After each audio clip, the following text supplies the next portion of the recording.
پاک ہو جائے۔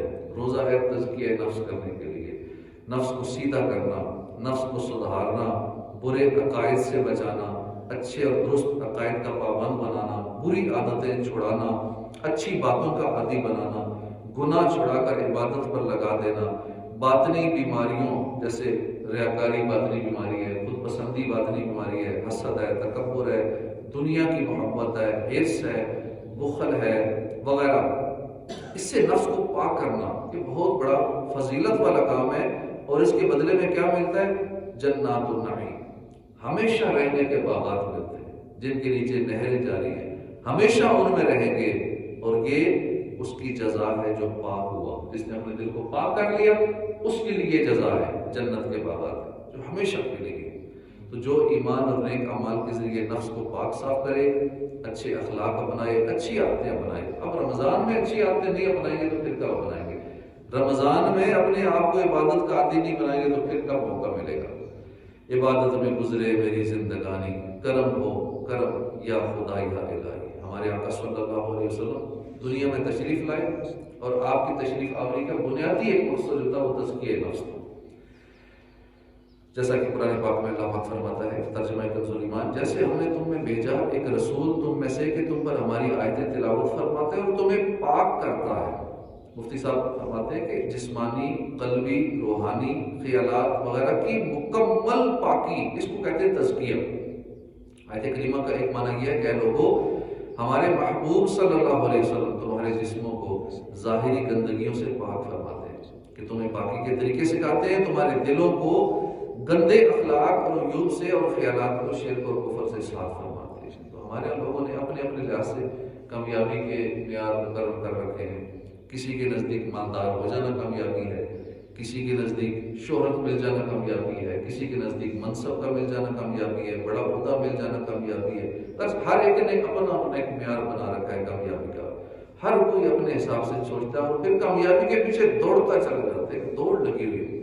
لیکن اصل کامیابی کا معیار کیا ہے؟ اصل کامیابی کیا ہے؟ ہمارے خالق و مالک، ہمارا پیارا اللہ عز و جل جس نے یہ دنیا بنائی ہے، جس رب نے ہمیں پیدا کیا ہے، جو اس دنیا کا خالق اور مالک ہے، جس نے اس دنیا میں ہمیں بسایا ہے، اس رب کائنات کے ہاں کامیابی کا سٹینڈرڈ کیا ہے؟ کیا کرائیٹیریا ہے؟ کیا معیار ہے؟ آئیے قرآن کی زبانی سنتے ہیں۔ فرمایا ترجمہ کنز الایمان، بے شک جس نے نفس کو پاک کر لیا وہ کامیاب ہو گیا۔ جس نے نفس کو پاک کر لیا، جس مقصد کے لیے ہم روزہ رکھتے ہیں کہ ہمارا تزکیہ نفس ہو جائے، جس نے نفس کو پاک کر لیا وہ کامیاب ہو گیا، اور بے شک جس نے نفس کو گناہوں میں چھپا دیا وہ ناکام ہو گیا۔ تو معلوم ہوا کامیابی کا معیار عزت اور شہرت نہیں ہے، کامیابی کا معیار مال و دولت، عیش و عشرت، اونچا منصب نہیں، بلکہ کامیابی کا معیار کیا ہے؟ تزکیہ نفس۔ کامیاب ہے وہ شخص جس نے اپنے نفس کا تزکیہ کیا، اپنے نفس کو برے عقائد سے، برے اخلاق سے، بری عادات سے، باطنی امراض سے پاک کر لیا۔ اپنے نفس کو جس نے پاک نہ کیا، وہ چاہے جتنا بھی کامیابی حاصل کر لے، دنیاوی کامیابی، جتنا بھی مال حاصل کر لے، حقیقت میں وہ کامیاب نہیں ہے۔ بات بہت آسان سمجھنے والی ہے کہ جو غلامی کی زنجیروں میں جکڑا ہوا ہو، وہ چاہے جتنا پیسہ کما لے، ہے وہ غلام۔ جتنے بڑے منصب پر چلا جائے ہے وہ غلام، جتنا اونچا منصب حاصل کر لے، شہرت حاصل کر لے، جب وہ ہے غلام تو حقیقت میں کامیاب نہیں کہلا سکتا۔ کامیابی کی ابتدا ہی آزادی سے ہوتی ہے۔ اب سوچئے کہ نفس کی غلامی سے بڑھ کر اور کون سی غلامی؟ ہم نفس کے غلام ہیں، جیسا نفس کہتا ہے بس اسی کی مان رہے ہیں، نفس کے پیچھے پیچھے سارا سال ہمارا گزر جاتا ہے، بلکہ یہ مہینہ بھی نفس کی مانتے گزرتا ہے۔ عبادت سے کیوں دور ہے؟ نفس عبادت نہیں کرنے دیتا۔ رمضان میں شیطان قید ہے، لیکن پھر بھی ہم نیک اعمال میں سستی کرتے ہیں، عبادت میں سستی کرتے ہیں، تلاوت میں سستی کرتے ہیں، نوافل میں سستی کرتے ہیں، درود پاک پڑھنے میں سستی کرتے ہیں۔ بس ٹائم پاس ہونا چاہیے، جیسے تیسے ٹائم گزرے، جلدی روزے کا وقت گزرے، رات گزارتے ہیں کھیل کود میں، چلو رات گزر جائے، دن سوتے گزر جائے، بس ٹائم پاس کر رہے ہیں، نفس کی مانتے چلے جا رہے ہیں۔ تو نفس کی غلامی سے بڑھ کر اور کون سی غلامی؟ ایک نیک بزرگ تھے، کسی بادشاہ نے انہیں کہا بابا جی مانگو، کیا مانگتے ہو؟ نیک بزرگ نے بڑی بے نیازی سے فرمایا میں اپنے غلاموں کے غلام سے کچھ نہیں مانتا. کہا میں اپنے غلام، بادشاہ سے کہہ رہے ہیں بزرگ، میں اپنے غلاموں کے غلام سے کچھ نہیں مانتا. بادشاہ بڑا حیران ہوا، تعجب سے بولا کہ میں اور غلام، میں تو بادشاہ ہوں. ایک بزرگ نے فرمایا تم حرص و ہوس کے غلام ہو، جبکہ یہ دونوں نفسانی خواہشات کے میرے غلام ہیں. تم میرے غلام کے غلام ہو، لہذا تم میرے غلاموں کے غلام ہو. اصل اور سب سے بدتر غلامی یہی ہے کہ آدمی اپنے نفس کا غلام ہو جائے. لہذا کوئی چاہے پوری دنیا بھی فتح کر لے، اگر اس نے اپنے نفس کو فتح نہیں کیا، حرص اور ہوس پر قابو نہیں پایا، اپنے اندر سے حسد، تکبر، غرور، خود پسندی جیسے سانپ بچھوؤں کو نہیں مارا، وہ کامیاب نہیں ہے. وہ حقیقت میں غلام ہے.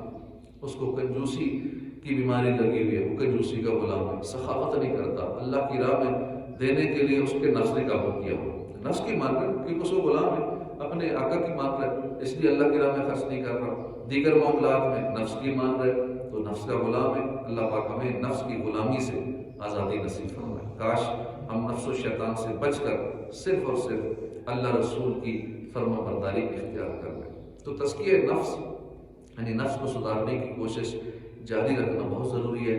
امام غزالی فرماتے ہیں کہ نفس و شیطان سے بھی بڑا دشمن ہے، نفس شیطان سے بھی بڑا دشمن ہے. شیطان تو قید ہو چکا ہے نا، تو اس وقت جو ہمارے ساتھ نفس ہے یہ اس سے بھی بڑا دشمن اور خطرناک ہے ہمارے لیے، جو رمضان میں بھی گناہ کروا دیتا ہے. اور رمضان میں جو گناہ کرتا ہے اس کے پچھلے پورے سال کے اعمال برباد کر دیے جاتے ہیں.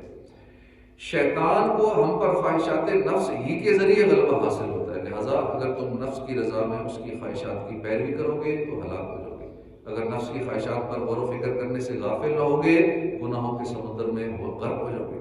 تمہارا نفس تمہیں جہنم کی طرف کھینچ کر لے جائے گا. یاد رکھو، نفس مصیبتوں کی جڑ، شرمندگی کی کان ہے، ابلیس کا خزانہ ہے اور ہر برائی کا ٹھکانہ ہے. مکاشفۃ القلوب میں لکھا ہے کہ حضرت ابو الحسن رازی رحمۃ اللہ علیہ کے کسی قریبی عزیز کا انتقال ہو گیا. مرنے کے بعد خواب میں اس حال میں ان کو دیکھا کہ جسم پر جہنمی لباس تھا. آپ نے پوچھا یہ کیا ہوا؟ میں تمہیں جہنمیوں کے لباس میں دیکھ رہا ہوں. مرنے والے نے کہا کہ مجھے میرا نفس جہنم میں لے گیا، تم اس کے دھوکے میں کبھی نہ آنا. سرور دین لیجئے اپنے ناتوانوں کی خبر، نفس و شیطان سیدہ کب تک دباتے جائیں گے. تو تزکیہ نفس، نفس کو نیکیوں کی طرف آمادہ کرنا بہت ضروری ہے، ورنہ یہ ظالم نفس ہمیں اس دنیا کی فانی لذتوں میں پھنسا کر، گناہوں کا عادی بنا کر، نافرمانی کی راہوں پر چلا کر جہنم کی گہری کھائی میں گرا دے گا. اس لیے ابھی موقع ہے، رمضان کا مبارک مہینہ ہے. ہم دوسروں کے عیب ڈھونڈنے کی بجائے ہم اپنے آپ کو دیکھیں، دوسروں کے اخلاق اور کردار میں کیڑے نکالنے کی بجائے ہم اپنے آپ پر توجہ دیں، اپنے آپ کو سدھارنے میں لگ جائیں. بڑے موذی کو مارا، نفس امارہ کو گر مارا، نہنگ و اژدہا اور شیر نر مارا تو کیا مارا. نفس کو مارا تو بہت بڑا کارنامہ کر دیا. حضرت ابو سلیمان دارانی فرماتے ہیں کہ نفس کی مخالفت افضل ترین عمل ہے. اللہ پاک کا بڑا کرم ہے کہ اس نے ہم گناہ گاروں کو ماہ رمضان کی نعمت عطا فرمائی. ماہ رمضان نفس کا زور توڑنے کا بہترین موسم ہے. اگر ہم صحیح معنوں میں رمضان کی قدر کریں، جس طرح ماہ رمضان گزارنا چاہیے اسی طرح گزارنے میں کامیاب ہو جائیں، تو انشاءاللہ نفس امارہ نہیں، برائیوں پر ابھارنے والا نفس ہے، اس کا زور ٹوٹے گا. اللہ نے چاہا تمہارا باطن اجلا اجلا چمکدار ہو جائے گا. اب رمضان کیسے گزارنا چاہیے؟ غفلت سے بچتے ہوئے گزاریے. کوشش کیجئے کہ ہر لمحہ عبادت میں گزرے، تلاوت میں، ذکر و اذکار میں، پانچوں نمازیں باجماعت تکبیر اللہ کے ساتھ، تہجد، اشراق و چاش، توابین کے نوافل نہ چھوٹنے پائیں. چلتے پھرتے اٹھتے بیٹھتے اپنی زبان کو ذکر و درود سے تر رکھیے. دعائیں مانگنے کا مہینہ ہے، کثرت سے دعائیں مانگیے، اپنے لیے، اہل خانہ کے لیے، رشتہ داروں کے لیے، امت مسلمہ کی مغفرت کی دعائیں کیجیے. نفس کا زور ٹوٹے، شیطان سے پیچھا چھوٹے، دل اجلا اجلا چمکدار ہو جائے، نیکیوں میں دل لگے، گناہوں سے نفرت ہو جائے. اللہ پاک سے یہ خیراتیں مانگیے. سارے کے سارے روزے رکھیے، تراویح شوق اور ذوق سے ادا کیجیے، پوری 20 رکعتیں ادا کیجیے، خوب دل لگا کر قرآن کی تلاوت کیجیے. بلکہ ماہ رمضان نزول قرآن کا مبارک مہینہ ہے، قرآن کریم کو سمجھنے کی بھی کوشش کیجیے۔ اس لیے تفسیر صراط الجنان پڑھیے، بہت آسان تفسیر ہے اس دور میں، اس کی جو اپلیکیشن ہے وہ بھی اپنے موبائل میں ڈاؤن لوڈ کر لیجیے اور روزانہ ہو سکے تو پڑھیے۔ اس وقت بھی ہم کوشش کرتے ہیں روزانہ تفسیر ترجمہ تھوڑا بہت ہم پڑھیں۔ امام غزالی نے تزکیہ نفس یعنی نفس امارہ کا زور توڑنے اور سدھارنے کے لیے 3 طریقے ارشاد فرمایا کہ اگر ہم رمضان میں تزکیہ نفس کے یہ 3 طریقے خود پر نافذ کر لیں تو انشاءاللہ نفس امارہ سدھرے گا اور اللہ نے چاہا تو باطن کی پاکیزگی نصیب ہوگی۔ امام غزالی فرماتے ہیں، ہمارے علماء کرام نے فرمایا 3 چیزوں کی مدد سے نفس امارہ کا زور توڑا جا سکتا ہے: خواہشات سے رکنا، نفس پر عبادات کا بوجھ ڈالنا اور اللہ پاک سے مدد مانگنا۔ خواہشات سے رکنا کیسے؟ نفس کی بڑی برائی یہی ہے کہ نفس خواہشات کو پالتا ہے۔ اگر ہم نفس کی خواہشات پوری کرنا بند کر دیں تو اس کا زور ٹوٹ جاتا ہے۔ نفس کی خواہشات مان لیں، مانتے چلے جائیں، اب یہ اور ڈیمانڈ کرتا چلا جائے گا۔ جنید بغدادی سے سوال ہوا، نفس کی بیماری، اس نفس کا علاج کب بنتی ہے؟ فرمایا جب تم اس کی خواہشات کی مخالفت کرے گا تو اس کی بیماری ہی اس کا علاج بن جائے گی۔ تزکیہ نفس کا سب سے مؤثر طریقہ نفس کی خواہشات سے رک جاتا ہے۔ اگر ہم یہ کریں گے تو کیا ملے گا؟ اللہ پاک فرماتا ہے ترجمہ کنز الایمان، اور جو اپنے رب کے حضور کھڑے ہونے سے ڈرا اور نفس کو خواہش سے روکا تو بے شک جنت ہی ٹھکانا ہے۔ یہ 2 باتیں، بندہ اللہ کے حضور حاضر ہونے سے ڈرتا رہے، یہ خوف اسے دل ہی دل میں تڑپاتا رہے کہ میں نے مرنا ہے، اندھیری قبر میں اترنا ہے، روز قیامت اٹھنا بھی ہے، میدان محشر، تانبے کی دہکتی ہوئی زمین، آگ برساتا سورج، قہر کا سامنا ہوگا، اعمال نامے کھل رہے ہوں گے۔ اس حالت میں اللہ کے حضور حاضری ہوگی، میری زندگی کا ایک ایک عمل سامنے ہوگا، اس وقت میرا کیا بنے گا؟ میں اللہ کے حضور اپنا کیا منہ دکھاؤں گا کہ ساری زندگی تیری نافرمانیاں کرتا رہا؟ یہ خوف تڑپاتا رہے۔ دوسری بات، آدمی اپنے نفس کو خواہشات سے روکتا رہے۔ یہ 2 کام کریں گے تو کیا ملے گا؟ تو بے شک جنت ہی ٹھکانا ہے، جنت ملے گی۔ کیسی زبردست فضیلت ہے! ہم نے چند 1000 روپے کمانے ہو تو سارا دن محنت کرتے، بس کام کام کام، سر پر کام ہی سوار رہتا ہے، کیوں؟ اتنا کمال آ جائے، تب جا کر چند 1000 روپے ہاتھ آتے ہیں۔ اللہ کی رحمت کے قربان جائیے، کام کیا ہے؟ نفس کو خواہشات سے روکنا۔ یہ کریں گے ملے گا کیا؟ جنت ملے گی، وہاں کی نعمتیں ہمیشہ نہ ختم ہونے والی نعمتیں۔ دنیا میں اگر کوئی نعمت ملتی ہے تو یہ ختم ہونے والی نعمت ہے، یہ عارضی نعمت ہے، اور یہاں کی نعمت زحمت سے جڑی ہوئی ہے۔ نعمت آرام سے نہیں ملتی، یہاں کا سکون آرام سے نہیں ملتا، اس کے پیچھے بڑی محنتیں ہوتی ہیں، بڑی شبیداریاں ہوتی ہیں، بہت کچھ کرنا پڑتا ہے تب جا کے کچھ ملتا ہے۔ تو جنت کی نعمتیں ہمیشہ کے لیے کبھی ختم نہیں ہوگی، وہ تو نہایت سستا سودا بیچ رہے ہیں جنت کا، ہم مفلس کیا مول چکائیں، اپنا ہاتھ ہی خالی ہے۔